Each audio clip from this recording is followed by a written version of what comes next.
Assalomu alaykum hurmatli talabalar. Bugun sizlar bilan management va marketing fanimizdan narx siyosati, brendni rivojlantirish, reklama faoliyati mavzusida gaplashib o'tamiz va bu bugungi bizning oxirgi ma'ruzamiz bo'lib o'tadi.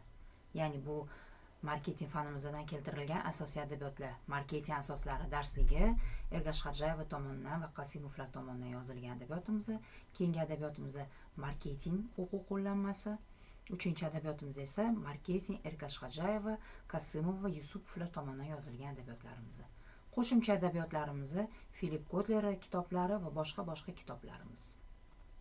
Bugungi ko'rib chiqadigan savollarimiz: narx siyosati, narx siyosatining o'zi nima, narx siyosatining necha xil turlari bor va narx qanaqa qilib o'zgartiriladi va narxi asosiy vazifalar nimalardan iborat. Ikkinchi rejamiz brendni rivojlantirish. Brendni o'zi nima, brend qanaqa qilib yaratiladi va brendning asosiy vositalari haqida sizlar bilan gaplashib o'tamiz. Uchinchi rejamiz reklama faoliyati. Ya'ni reklamaning necha xil turlari bor, reklamaning o'zi nima, reklamaning asosiy vazifalari nimalardan iborat. Mana shular haqida sizlar bilan batafsil gaplashib o'tamiz. Birinchi rejamiz bu narx siyosati. Demak, narx bu bizning marketing miksimizdagi bir elementlardan bittasi hisoblanadi. Ya'ni price. Narx bu bozor kategoriyasi bo'lib, tovarlar ayrilish boshlaganimizda yuz beradigan munosabatlarni anglatadi. Narx nazariy jihatdan olganimizda tovar qiymatini puldagi ifodasi, ya'ni shakli, ko'rinishi, qiymati hisoblanadi. Narx misoli barometr kabi bozor holatini ko'rsatib turadigan, narxi pasayib ketsa, tovar bozorda kasodlikka, demak, yo'liqqan bo'ladi. Agar narx tovarimizni nafsiz bo'lsa, uni boshqa tovar bilan almashtirish yoki bo'lmasa uni sifatini tubdan yaxshilash zarurligi pul tarkibiga qo'yiladi. Narx nimaga tegishli bo'lishidan qat'iy nazar tovarimizda, xizmatlarimizda 5 ta asosiy funksiyani bajaradi. Ya'ni birinchisi bu bozor muvozanatini ta'minlash funksiyasi, ikkinchisi hisob, kitob va o'lchov funksiyasi, uchinchisi iqtisodiy regulyator funksiyasi, to'rtinchisi raqobat vositasi funksiyasi hisoblanadi va beshinchi funksiyasi albatta ijtimoiy himoya funksiyasidir. Narx siyosatining o'zi nima? Narx siyosati bu firma o'zini mahsulotiga narxlarni belgilash orqali korxona erishmoqchi bo'lgan umumiy maqsadlarini ifodalab beradi. Narxi siyosati bu narxi tashkil etish, narxi boshqarish strategiyasi va chora-tadbirlarini yig'indisi hisoblanadi. Bu o'sha ishlab chiqarish holatini, bozor konjunkturasini, shuningdek ishlab chiqaruvchiga foyda keltirib, xaridor ehtiyojini qondirishdagi tovar va xizmatlardagi narxlarni belgilashni bildiradi. Narxi strategiyasi bor. Narxi strategiyasi bu narxi belgilash va o'zgarishi bo'yicha chora-tadbirlar hisoblanadi. Narxi taktikasi qisqa muddatli xarakteristikaga, demak, narxi chegirma, narxga ustama va bir marotaba chora-tadbirlarni o'zida mujassamlashtirilganini biz narxi taktikasi deb aytamiz. Bozor iqtisodiyoti sharoitida bugungi kunda narxi quyidagi turlari mavjud. Ya'ni demping narxlar, nufuzli narxlar, milliy narxlar, arzonlashtirilgan narx, jahon narxlari, erkin narxlar, yashirin narxlar, standart narxlar, kontrakt, demak, ulgurji narxlar, chakana narxlar, o'zgaruvchan narxlar, limit narxlar va muvozanatlashtirilgan narxlar. Har bir narxlar o'zini funksiyalariga ega va o'sha holatidan kelib chiqqan holatda bu narxlar qo'llaniladi. Narxlar tovarlarning yengilligiga ko'ra quyidagicha, demak, klassifikatsiyalanadi. Ya'ni birinchisi bu qaymog'ini olish strategiyasi. Bu nima degani? Ya'ni tovar bozorga birinchi bo'lib kirganda birinchidan tutadigan taktikasi, ya'ni yengilligi yoki bo'lmasam aytaylik strategiyasidan bittasi bu qaymog'ini olish deyiladi. Ya'ni biz bilamizki, har bir jamiyatda, har bir davlatda insonlar yoki bo'lmasam iste'molchilarimiz bizda tabaqalanadi. Ya'ni boylar, o'rta tabaqadagilar va past tabaqadagi kam daromad ko'ruvchilar hisoblanadi. Mana shu boylar, yuqori daromad oluvchilar deyarli har bir mamlakatda 10%, 20% tashkil qiladi. Mana shu boylarni qatlamini yig'ib olishi bizni xuddi birki suti ustiga qaymog'ini yig'ib olgandek, iste'molchilarimizdan boylarni yig'ib olamiz va baland narx bilan bozorga kirib boramiz. Ikkinchisi bozorga yorib kirish taktikasi. Bozorga yorib kirish taktikasi bu demak o'rta narx bilan yoki bo'lmasa past narx bilan tezgina bozorga kirib borishni tushunamiz. Uchinchisi esa psixologik narx, ya'ni sotuvchilar tomonidan narxi qabul qilish psixologiyasidan kelib chiqqan holatda yaxli summadan kichikroq summaga o'tamiz. Bu psixologik holat bo'ladi. Mana masalan oladigan bo'lsak, 50 ming so'mdan 49 ming so'mni ikkalovini orasida atigini 1000 so'mgina farq qiladigan bo'lsa, lekin psixologiya shuni ko'rsatadiki, 49 ming so'mni tarafdorlari juda ham ko'p bo'ladi va xaridorlari juda ham ko'p bo'ladi. Yoki bo'lmasam 49 ming so'm bilan 41 ming so'm oladigan bo'lsa, orasida 8 ming so'mgina farq qiladi, lekin 41 ming so'm bilan 49 ming so'mni orasida hech qanaqa farq yoki bo'lmasa tafovut yo'q deb o'ylaydi bizlarning iste'molchilarimiz. Shuning uchun bu narxi biz psixologiya narxi deb aytamiz. 50 ming so'm yuqori katta narx bo'lib ko'rinadi, 49 ming arzon bo'lib ko'rinadi. 49 ming bilan 41 ming so'm yoki 40 ming so'mni solishtiradigan bo'lsak, 49 ming bilan 41 ming so'm deyarli teng bo'lib ko'rinadi. Mana bu narxlar bizda psixologik narxlar deyiladi. To'rtinchisi, bozorda yoki bo'lmasam tarmoqda liderlar orqasidan boruvchi narxlar yoki bo'lmasam boshqa raqibga nisbatan narx o'rnatilishi, raqibga qarab turib narxi o'rnatishlarimiz. Beshinchisi, ishlab chiqarish holatlarini qoplash xarajatlari. Oltinchisi, tebranib turuvchi narxlar. Demak, bizda o'zgarib turuvchi sezoniga, o'sha mavsumga qarab turib yoki bo'lmasam keldi-ketdigi tovarlarimizning holatiga yoki bo'lmasam ishlab chiqarish hajmiga qarab turib tebranuvchi narxlar qo'yiladi. Uzoq muddatli narxlar, keyingisi egiluvchan narxlar, ustunlik narxlar, bozorda 70%, 80% ulushni egallagan korxonada qo'yiladigan narxlarimiz bo'ladi. 10-si kelishilgan narxlar va oxirgisi tashqi savdo oborotini ta'minlovchi narxlardan iborat bo'ladi. Oxirgi narxga quyidagi omillar ta'sir ko'rsatadi. Ya'ni narx o'rnatilgandan keyin xuddi shu narx qolishiga asosiy sabab quyidagilardan iborat bo'ladi. Birinchisi, tovar iste'molchilari. Iste'molchilar narxni belgilab beradi. Ya'ni qaysi narxda agar bizda bozorimizda tovarlar yaxshi ketayotgan bo'lsa, demak bu ular uchun ham qulay, biz uchun ham qulay bo'layotgan narx bo'ladi va tovarimizni narxini iste'molchilarimiz belgilab berayotgan bo'ladi. Ikkinchisi, davlat tomonidan tartibga solish. Davlat tomonidan narxlarimiz tartibga solinib boriladi. Bu doimiy ravishda qo'llanilgan taktikalardan bittasi hisoblanadi. Uchinchisi, tovar harakati kanallari qatnashchilari. Demak, tovarimizni harakatida qatnashayotgan bilvosita, bevosita bizda ishtirokchilarimiz bor o'rtadagi. Mana shularni kanallari ham qatnashishida narxlarimiz yo pasayadi yoki bo'lmasa tushishga harakat qiladi. Keyingisi, raqobat. Raqobatchilarimiz ham bizning narxlarimizga juda ham katta ta'sir ko'rsatadi. Agar men masalan ishlab chiqaruvchi bo'lib, bitta tovar ishlab chiqaradigan bo'lsam va narxi aytaylik 100 so'm deb belgilab qo'ygan bo'lsam, raqobatchilarim 80 so'm, 70 so'mdan agar sotadigan bo'lsa, bilasizki, tabiiy holat, men narximni tushirishga harakat qilaman, chunki raqobatchilarim meni sindirishga harakat qilishadi. Raqobatchilar ham narxi o'rnatishda juda ham katta ta'sir ko'rsatishi. Bu ham bitta omillardan bittasi hisoblanadi. Bozorda narx 3 ta guruh omil natijasida shakllanadi. Ya'ni talabga qarab turib, talab omiliga qarab turib shakllanadi, xarajatlarga qarab turib shakllanadi, raqobatda omillariga qarab turib shakllanadi. Ya'ni talab omili degani nimani tushunamiz? Bozorda o'xshash tovarlar mavjud, ularga bo'lgan narxlar, bozorga kirish, xaridorlar daromadlari, xaridor talabi, talabga yo'naltirilganligi narxlar bu talab omillari hisoblanadi. Ikkinchisi, xarajat omillari. Ishlab chiqarishimizda agar xarajatlarimiz ko'payib ketadigan bo'lsa, bilingki, bu tovarimizning tan narxi ham oshib ketadi. Marketing xarajatlarimiz yoki bo'lmasa undan tushayotgan foydalarimiz bu xarajat omillariga kiradi. Raqobat omillari bu tarmoqdagi firmalarning soni, aynan o'xshash import tovar, raqobatchilar tovarlardagi bo'lgan narxlarni ta'siriga juda ham katta ta'siri bor. Savdo sotiq faoliyatida demak marketing mutaxassislari uchun narx belgilashi ikkita asosiy siyosati bor. Bu o'sha qaymog'ini olish, kirib olish siyosati. Qaymog'ini olish siyosati o'sha boyagi aytganimdek, tovar narxi ishlab chiqarish narxidan ancha yuqoriroq o'rnatiladi va o'sha boy qatlamlarni yig'ib olganimizdan keyin o'rta tabaqadagi, o'rta miyoni pul topadigan, daromad ko'radigan insonlarga moslashtirib, asta-sekinlik bilan narxni tushirib boramiz. Qaymog'ini olish siyosatidan aksariyat bozorda yangi mahsulotni joriy etishda ko'proq foydalaniladi. Ikkinchi rejamiz brend va brendni rivojlantirish. Demak, brendni o'zi nima degan savolga javob beramiz. Har bir demak tovarni o'zini belgisiga, o'zini markasiga, o'zini logotipiga ega. Lekin har qanday logotip hech qachon brend bo'la olmaydi. brend bo'lishi uchun ancha mehnat qilinadi va ancha uni orqasida marketing siyosati yotadi, marketing vositalari yotadi. Ya'ni ular nimalardan iborat? Quyidagi mavzuyimizda hozir ko'rib o'tamiz sizlar bilan. Mana masalan bitta mashhur insonni logotipda. Nima deb o'ylaysizlar? Bu logotip qaysi insonga tegishli bo'lgan logotip? Lekin u inson juda ham mashhur inson.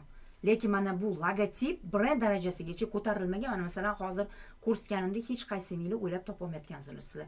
Kimmi bu mashhur insonning logotipda bo'lishi mumkin? Abdukarim Mirzayevni shaxsiy o'zini logotipda hisoblanadi, lekin uni logotipni belgisi, markasidan ko'ra o'zini shaxsiy brendi juda ham mashhurroq. Ya'ni face yuzi mashhur va shu orqasidan bu demak shaxslar ichidagi brendlarda mashhur insonlardan bittasi hisoblanadi. Keyingisi mana mashinani ko'rayotgan bo'lishingiz mumkin, lekin o'sha brendovoy mashinani o'zi turibdi, lekin markasini hozir logotipini qo'ymaganim uchun qaysi mashinaligini bila olmayapsizlar. Mana bu yerda hozir logotip ko'proq rol o'ynayapti. Mana endi logotipni hozir qo'yganimdan keyin Mercedes-Benz mashinasi deb aytishingiz mumkin bo'ladi. Xo'p, brend nima? Iste'molchilarning ongidagi tasavvuri, g'oyasi, hissiyoti bu brend hisoblanadi. Brendni asosiy vositalari quyidagilardan iborat bo'ladi. Ya'ni bular reklama, marketing, ishonch, qadriyatlar, qiymatlar, dizayn, logotipni strategiyasi, jingllari, uni sloganlari hammasi bu bitta brendni shakllantirib beradi. Mana masalan, misol qilib oladigan bo'lsak, Coca-Cola kompaniyasini o'zini reklamasi bor. O'zini demak qahramoni bor. O'sha bizda Coca-Colani eslatib turuvchi aytaylik, Qorbobomiz, Santa Clausimiz. Mana bu uni qahramoni hisoblanadi. Yoki masalan jingllari, tovushlari, ko'zimizdan yumgan holatda reklamasini ajrata olamiz. Agar o'sha reklamani ovozini eshitadigan bo'lsak, musiqasini eshitadigan bo'lsak, bu Coca-Cola reklamasini musiqasi deymiz. Yoki masalan sensorli marketingdan foydalangan holatda Coca-Colani tovushi, quyilishi, shishaga yoki bo'lmasa o'sha yaxlani solinishi, har xil tovushlar bular o'sha brendni rivojlantirib berishga hissa qo'shadigan vositalardan bittasi hisoblanadi. Uni dizayni, qadog'i, butulkasini boshqalardan ajralib turishlari, hattoki o'sha logotipning yozuvlari, strategiyasi, reklamasi, butun hamma qadriyatlari, insonlarning u ichimligiga bo'lgan ishonchi bu o'sha markani, ya'ni Coca-Cola markasini yoki bo'lmasa logotipini yoki bo'lmasa tovarini brend darajasigacha ko'tarishgacha yordam bergan asosiy vositalardan bittasi hisoblanadi.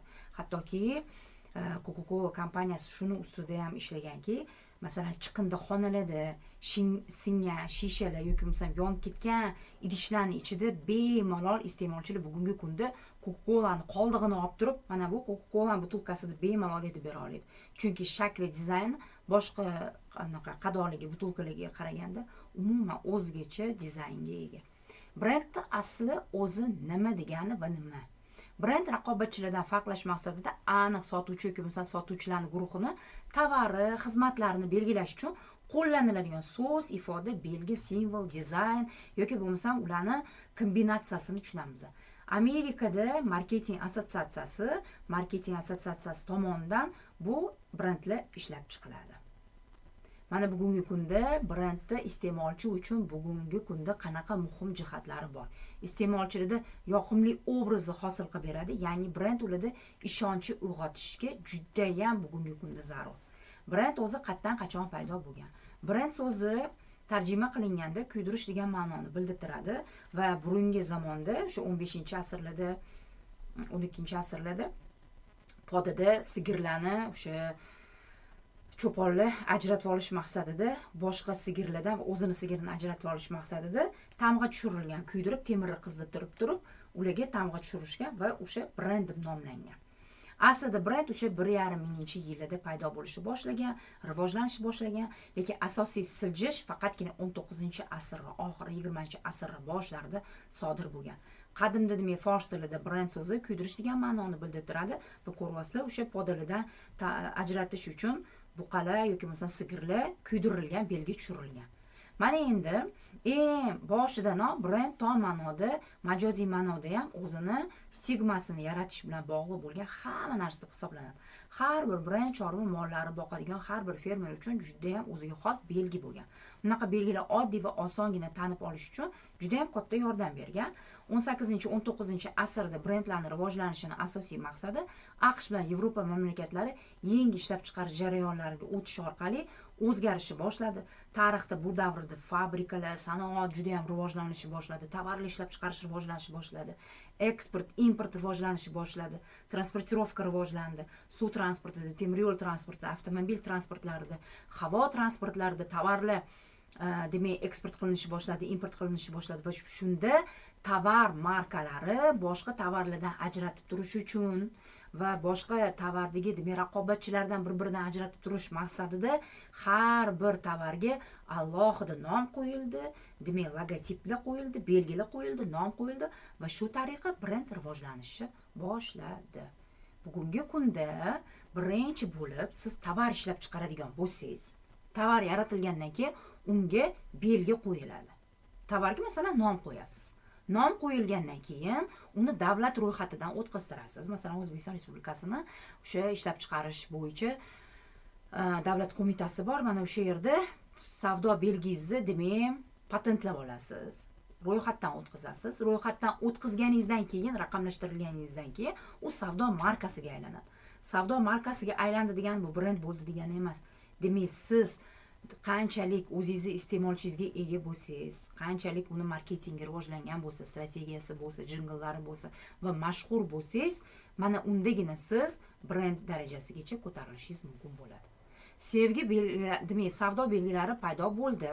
Savdo belgisi bu o'sha ishlab chiqaruvchi tomonidan rasmiy ro'yxatga olingan yoki bo'lmasa kompaniya yoki bo'lmasa mahsuloti belgisi sifatida to'g'ridan-to'g'ri foydalanish orqali qabul qilishni boshladi.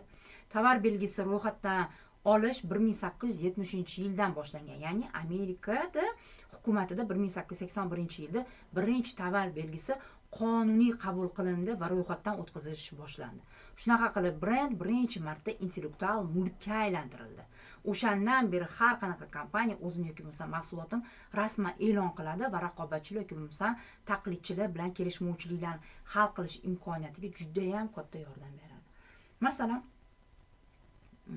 har qanaqa brendni anaqasi patentlab olgan bo'lsa, egasi bu patentingizni bemalol boshqa tadbirkorga sotishingiz mumkin va mualliflik huquqiga ega bo'ladi. Masalan, tarixga agar nazar soladigan bo'lsak, Sullivan degan tadbirkorimiz o'sha paketlada quruq choylarni paketlab, donalab chiqarish, ishlab chiqarishni boshlagan, lekin Lipton kompaniyasi uni 1950-yilda patentini sotib oladi va Lipton kompaniyasiga tegishli bo'ladi. Xuddi o'shanga o'xshab, o'zingizni brendingizni patentlaganingizdan keyin bu patentni sotish yoki bo'lmasa uni mualliflik huquqini boshqasiga topshirishga bemalol haqli bo'lasiz. Brendning ustunliklari bugungi kunda nimalardan iborat? Ya'ni, mashhurlikdan tashqari ko'plab moddiy ustunliklarni ham ta'minlab beradi bugungi kunda brend. Xususan, brend tovar uchun xaridorga ancha ko'proq pul to'lashga tayyor bo'ladi. Vaqt o'tishi bilan esa yaxshi brend intellektual mulk sifatida sotilishi bemalol mumkin bo'ladi. Brend tovar belgisidan ko'ra kengroq tushuncha hisoblanadi. Agar tovar belgisi faqat ma'lum bir tovarni anglatsa, brend esa tovar belgisi paydo bo'lganda potensial xaridorni ongida vujudga keladigan tasavvuri hisoblanadi. Ya'ni brend odamlarning ongida, miyasida qoladi. Brend mohiyatida o'sha xaridorga muayyan bir tovar yoki xizmat bilan bog'liq ravishda tasavvur qilinadigan mashhur markalardan bittasi hisoblanadi. Ya'ni Yu Kazhanova brend nomini yaratishda quyidagi qoidalarga rioya qilish lozim deb qayd etib o'tilgan. Ya'ni brend yaratayotganimizda quyidagi qonun qoidalarga asoslangan holatda yaratishimiz kerak bo'ladi. Ular quyidagilardan iborat. Birinchisi, brend nomi oson talaffuz qilinishi kerak bo'ladi. Ikkinchisi, brend nomi imkon boricha oson esda qolishi kerak bo'ladi. Fonetik jihatdan demak, savodli tuzilgan bo'lishi kerak bo'ladi. Brend nomi boshqa tillarda ko'ngilsiz assotsiatsiyani qoldirish kerak emas. Ya'ni tarjima qilinganda umuman boshqa ma'noni berib qo'ymasin. Brend nomi subyektiv ma'noda ijodiy qabul qilinishi kerak bo'ladi. Masalan, brend nomini oson talaffuz qilishda biz Toyota'ni oladigan bo'lsak, Sakita Toyota bo'lgan o'sha o'sha kompaniyaning asoschisi, lekin Yevropa davlatlari, Amerika Qo'shma Shtatlari va boshqa davlatlarga mashinani eksport qilmoqchi bo'lganda qarasaki, Toyota deyish juda ham ancha boshqa davlatdagi insonlar uchun mushkullik yaratadi va juda ham qiyin talaffuz qilinadi. Shuning uchun Toyotaga o'zgartirilgan. Bu o'sha tovarni butun dunyo bo'yicha tarqatishda, mashhurligini tanitishda brendni juda ham katta asos bo'la olgan. Bu degani o'sha Toyota bittagina D harfini T harfiga o'zgartirishdan juda ham katta demak ma'no bor. Keyingisi tarjima qilinayotganda masalan Kuso degan brend bor Yaponiyada. Agar uni boshqa tillarga tarjima qiladigan bo'lsangiz, umuman boshqa ahmoqona ma'nolarni berib qo'yish holatlari ham bo'lgan. Bunaqa holatlar juda ham ko'p. Yoki masalan Xitoy tilidan o'zimizdan tillarga tarjima qilganimizda xuddi shu narsani berib qolishi mumkin bo'ladi. Brendni har xil darajadagi turlari mavjud bo'ladi. Brend tushunchasining turlari haqida gapiradigan bo'lsak, marketing amaliyotida brendning bir nechta turlari bor va biz mazkur tadqiqot ishimizda brendni ikki xil demak tasnifi bo'yicha turlarga ajratishimiz mumkin bo'ladi. Demak, taniqlilik darajasida brendning o'zining turlari bor, brendning obyektlariga ko'ra brendning o'zining turlari bor. Demak, bularni hozir sizlar bilan ko'rib chiqamiz. Birinchisi, taniqlilik darajasi bo'yicha brendning turlari. Demak, kuchli brendlar. Bu kuchli brendlar degani bir asrdan oshiq yashayotgan brendlarimiz. Ya'ni bu shunday brendlarki, mazkur tovar iste'molchilari 60% yaxshi bilishadi va boshqa markalardan bemalol ajrata olishadi. Bu degani yer yuzida 8 milliard aholi bo'ladigan bo'lsa, demak 6 milliard aholimiz bemalol bu markani biladi va taniydi. Bunga misol Coca-Cola yoki bo'lmasa Pepsi-Cola'ni olishimiz mumkin bo'ladi. Keyingisi taniqli darajasi bo'yicha brend turlariga rivojlanayotgan brend. Bunaqa brendlar iste'molchilarning 30% dan 60% gacha bo'lgan qismi tanishadi va boshqa markalardan ajrata olishligi mumkin bo'ladi. Ya'ni mana bu bilasizlarki 2 yildirki mana bu brend endi mashhurlik cho'qqisiga chiqayotgan brendlardan bittasi hisoblanadi. Keyingisi zaif brendlar. Zaif brendlar bu brendlar raqobatchilar orasida 30% gina iste'molchilar tanib oladigan brendlar hisoblanadi va taniqlik darajasi juda ham sust va past bo'lgan brendlar hisoblanadi. Keyingisi brendlarimiz bizda demak noxushlikni, milliy urf-odatlarimizni buzmagan holatda yaratilishi kerak bo'ladi. Ayniqsa bir-birini ketma-ket qisqa lo'nda qaytaradigan brendlarimiz juda ham mashhur hisoblanadi va odamlarning esida ongida tez-tez qoladi. Bu masalan sizlarga misol keltirishim mumkin. Kit Kat mana qisqa lo'nda bir-birini sekin-sekin takrorlayotgan, bo'g'in-bo'g'in qilib ishlatiladigan brendlarimiz. Zi yoki bo'lmasam Chupa Chups oladigan bo'lsa, yoki bo'lmasam Choco Pie oladigan bo'lsa, yoki bo'lmasam Tic Tac, mana bunaqa brendlarni eslab qolish juda ham oson hisoblanadi. Brendlarimiz hech qachon harflari 7 ta harfdan oshishi kerak emas. 7 ta harfdan oshadigan bo'lsa, odamlarning ongida esida qolishi juda ham qiyin bo'ladi. Mana mashhur brendlarga ahamiyat beraylik, 7 ta harfdan oshlamagan. Artel, Beeline, Kango, Imzo, Audi, BMW, Evis, Havas, Uzun, Magnum. Mana bular misol bo'la oladi mashhur brendlar. Bunaqalarni minglab keltirishimiz mumkin bo'ladi. Brend obyektlariga ko'ra brend turlari quyidagicha. Ya'ni tovar brendlari bor. Bu degani product brands. Bu bozorda paydo bo'lgan brendlarning eng birinchisi hisoblanadi. U brendlar asosi o'sha yadrosi hisoblanadi, chunki bu brendlar boshqa tipdagiga nisbatan miqdor jihatdan ustunlikka ega bo'lgan va bugungi kundagi eng mashhur brendlarni ko'pi shu tovarlar brendlariga to'g'ri keladi. Ikkinchisi, servis xizmatlari bo'yicha service brands. Bozorda mazkur brendlar tovar brendlariga nisbatan o'zi, chunki ko'zga ko'rinib, sezilarli darajada odamlarning ongida qolgan brendlar. Ya'ni aviatransport xizmatlari, transport xizmatlari, xalq kompaniyalar, FedEx yoki bo'lmasa Amazon, Alibaba, Ups yoki bo'lmasa haligi xizmat ko'rsatadigan banklarimizni, TBC, Anor va boshqa hokazo banklarimizni misol keltirsak bo'ladi. Keyingisi tashkilot brendlari. Demak, organization brands. Bu korporatsiya, kompaniyalar, notijorat tashkilotlari, siyosiy partiyalar, ta'lim muassasalarining brendlari hisoblanadi. Masalan, o'zimizning Toshkent davlat transport universitetimizning ham nimasi bor? Logotipi bor va brendi bor. Demak, voqea hodisani brendlari. Buni biz event brands deymiz. Bunaqa brendlar doimiy ravishda sport, show biznes, san'at olamida yuz beradigan voqea hodisalarni brendlari, har xil konsertlarda, tadbirlarda ishlatiladigan brendlar. shaxsiy brendlar, bu personal brendlar. Xonandalar, aktyorlar, sportchilar, siyosatchilar, biznesmenlar har doim ham insoniyat jamiyatda mavjud bo'lgandan beri ular aynan bugungi kunda boshqa brendlarga o'xshab qolishi bilan e'tiborga molik hisoblanadi. Ularni brend sifatidagi xususiyati shundan iboratki, ularni mashhurligi o'zini faoliyatidan tashqari boshqa sohalarda ham tarqalib bemalol ko'rishingiz mumkin bo'ladi. Siyosatchilar, sportchilar, reklamada xonandalarimizni ko'rishimiz mumkin, kinoda suratga tushishlari mumkin, aktyorlar yoki bo'lmasa biznesmenlar ham sport musobaqalarini o'tkazishlarda juda ham ko'rishimiz mumkin bo'ladi. Masalan, Michael Jordan o'zini millionlarini birinchi o'sha voleyboldan topgan bo'lsa, reklama orqali, o'zini mashhurligi, yuzi orqali, reklamada shu Nike kompaniyasining krossovkalarini reklama qilgan orqali birinchi milliardlarini topgan. Yoki bo'lmasa mana Murod Nazarov o'zini qurgan uylarini bilmaymiz, bu Murod Nazarov, Murod Buldinggi uylari deb, lekin shaxsan o'zlarini ko'rsanglar, hammanglar bunga anaqa qilasizlar, tanisizlar va qo'linglar bilan ko'rsatasizlar. Mana Murod Nazarov. Mana mashhur brendlar shaxsiy brendini o'zi rivojlantirgan insonlar. Bulardan ham masalan kuchli futbolistlarimiz bo'lishi mumkin, lekin ulardan ko'ra biz bularni ko'proq taniymiz, chunki bularni ko'proq reklamalarda ko'ramiz. Masalan, Ronaldoni biz shampunlarni reklamasida, boshqa reklamalarda ko'rishimiz mumkin bo'ladi. Messi Pepsi-Cola kompaniyasi bilan hamkorlikda ishlaydi va Pepsi kompaniyasining yuzi hisoblanadi. Michael Jordan esa necha yildirki o'sha Nike kompaniyasining yuzi hisoblanadi. Brendda obyektlariga ko'ra brendda turlari, ya'ni geografik brendlar bor. Geografik brendlar bu brendlar sirasiga shaharlar, mamlakatlar, kurortlar kabi kiradi. Brendlar bu turizm sohasida juda ham ommalashgan. Masalan, Eiffel minorasi Parijdagi minglab turli xil uslublarda mavjud. Bu mahsulot o'sha paketlarida ham reklamani, shu broshuralarda, suvenirlarda yoki bo'lmasam har xil briloklarda bizda ham ko'rishimiz mumkin bo'ladi. Yoki bo'lmasam shu Toj Mahalni ko'rishimiz mumkin bo'ladi. Yoki bo'lmasam Big Ben soatlar bular ham shu davlatda tanitishga yordam beradigan brendlardan bittasi hisoblanadi. Bu esa mamlakatlarning brendlari. Turkiya, Qozog'iston, o'zimizning O'zbekistonni demak, geografik brendimiz. Demak, 20-asr oxir-oqibat dunyoning yetakchi brendlariga aylangan bir nechta mashhur kompaniyalarning tug'ilishi bilan boshlanadi.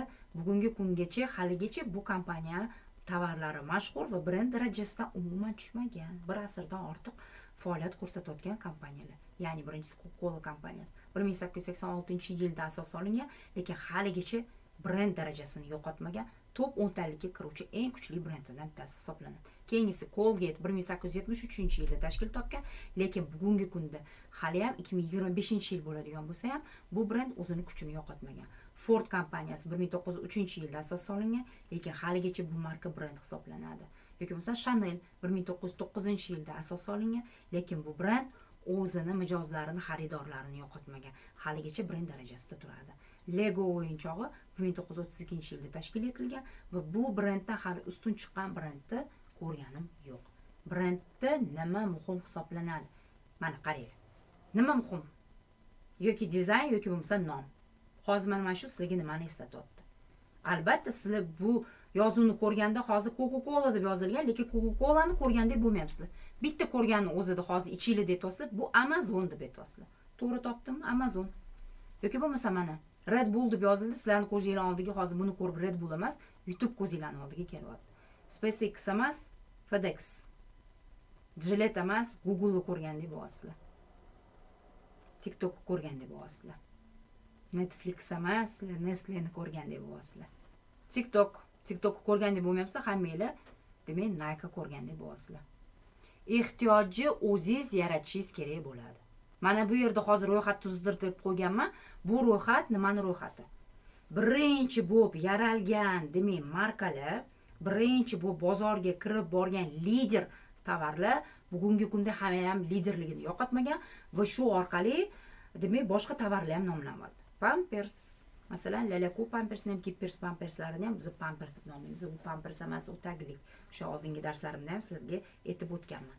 Pampers bu birinchi ishlab chiqarilgan kompaniyaning nomi, brendi nomi. Jeep birinchi katta to'rtburchak ishlab chiqarilgan, demak, avtomobil nomi. Xerox o'sha hujjatlarni nusxasi bilan chiqaruvchi, demak, mashinamizning nomi, qurilmaning nomi. Aqualand bu ham brendi nomi. Birinchi ishlab chiqarilgan. Vazelin, hamma vazelinimizni vazelin deymiz yoki kechirib qo'yasiz.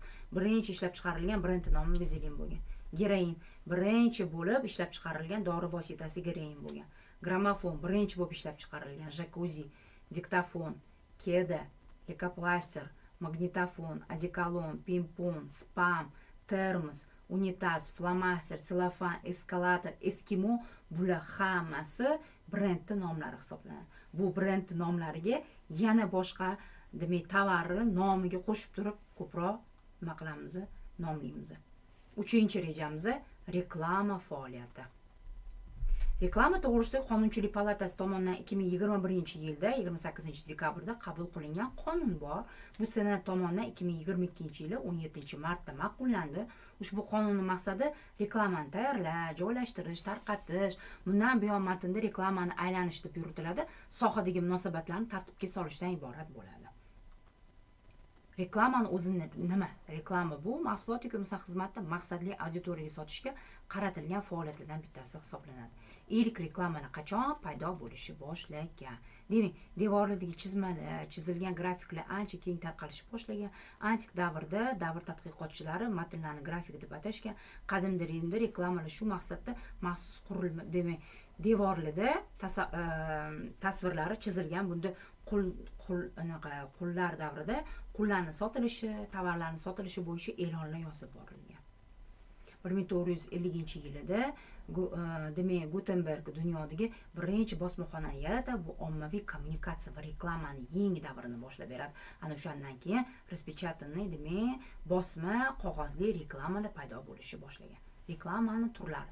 Bugungi kunda reklamaning turlari sezilarli darajada ortib boryapti. Yangi raqamli texnologiya rivojlangan sari reklama ham ularga moslashib boryapti. Bugungi kunda YouTube'da, Instagram'da, Facebook'da yoki bo'lmasam Telegram kanallarimizda bemalol dunyoning aholi statistikasiga qaraganda 70-75% aholi hamma reklamani demak ijtimoiy tarmoqlar orqali, internet orqali ko'ryapti.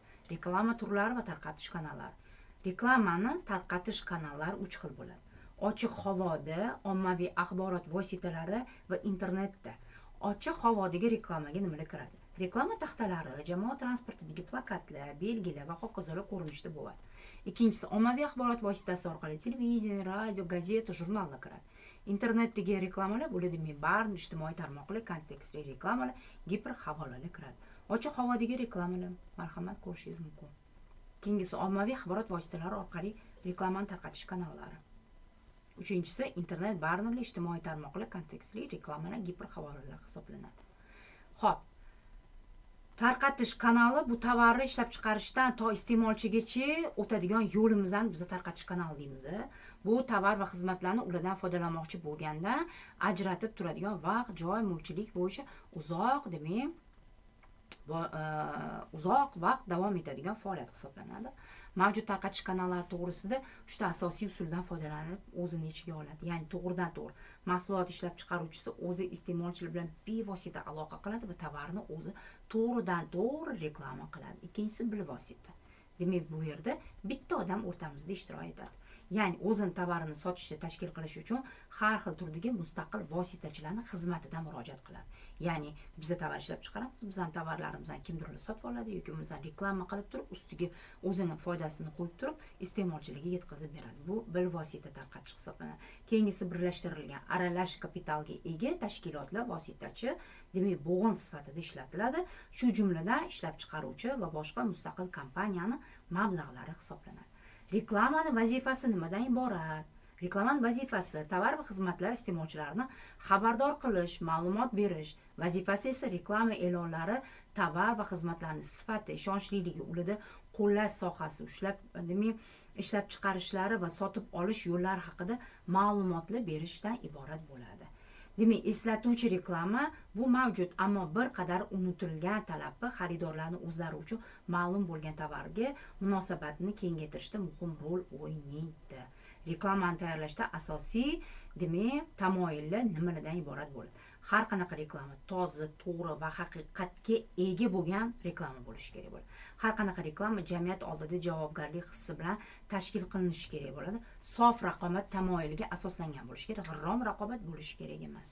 Keyingisi hech qaysi reklamaga bo'lgan iste'molchilar ishonchini putur yetkazishi mumkin emas. Bunaqa tashqi fake, yolg'on ishlatilgan sifatsiz reklamalar bo'ladigan bo'lsa, siz iste'molchingizni yo'qotib qo'yasiz. Eng qimmat reklama. Bugungi kunda eng ko'p pul sarflangan dunyodagi qimmat reklamalar bilan siz bilan tanishib o'tamiz. Bu o'zini pulini oqlagan reklamalar. Ya'ni eng qimmat reklamalar bu kazino reklamasi hisoblanadi. Eng qimmat reklamalardan bittasi Chanel 5 reklamasi hisoblanadi. Bunga demak 33 million dollar ketgan. Bunda ishtirok etgan model Nicole Kidmanning o'ziga, aktrisaning o'ziga 3 million dollar berilgan. Eng arzon reklamalar bugungi kunda eng arzon reklamalar ijtimoiy tarmoqlardagi reklamalar hisoblanadi. Dunyodagi eng omadli reklamalarga bittasi yana Just Do It deb nomlangan Nike kompaniyasining reklamasi hisoblanadi. Eng omadsiz reklamalar Xbox o'yinining reklamasi, KFC'ning reklamasi, Coca-Cola'ning yangi brendining reklamasi va Dove sovunlarining reklamasi. Agar qiziqsangiz ijtimoiy tarmoqlarda, YouTube'da bemalol mana shu reklamalarni qidirib topib ko'rishingiz mumkin bo'ladi. Va tavsiya beraman, ko'ring va qayerda kamchiliklar, xatolarga yo'l qo'yishgan bunaqa kompaniyalar. Yana omadsiz reklamalardan bittasi bu Nivea'ni soqol olishda ishlatiladigan krem vositasi yoki bo'lmasam Red Bull'ni Isus Xristosga bag'ishlangan reklamasi bo'lgan va McDonald's'ni kartoshka free menyusining reklamasi hisoblangan. Yevropada birinchi reklama qachon paydo bo'lgan? Yevropada birinchi reklama o'sha 1889-yillarda gazeta jurnallarda paydo bo'lishi boshlagan va unda Zeitfrist Resens degan doktori o'zini reklamasini gazetaga joylashtirishni boshlagan. Birinchi qog'oz reklama haligacha muzeyda saqlanib qolgan. Mana bu ko'rayotganinglar birinchi qog'oz reklama hisoblanadi. Birinchi avtomobil reklamasi. Avtomobil $1000 sotilayotganligi reklamasi. Narxigacha yozilgan.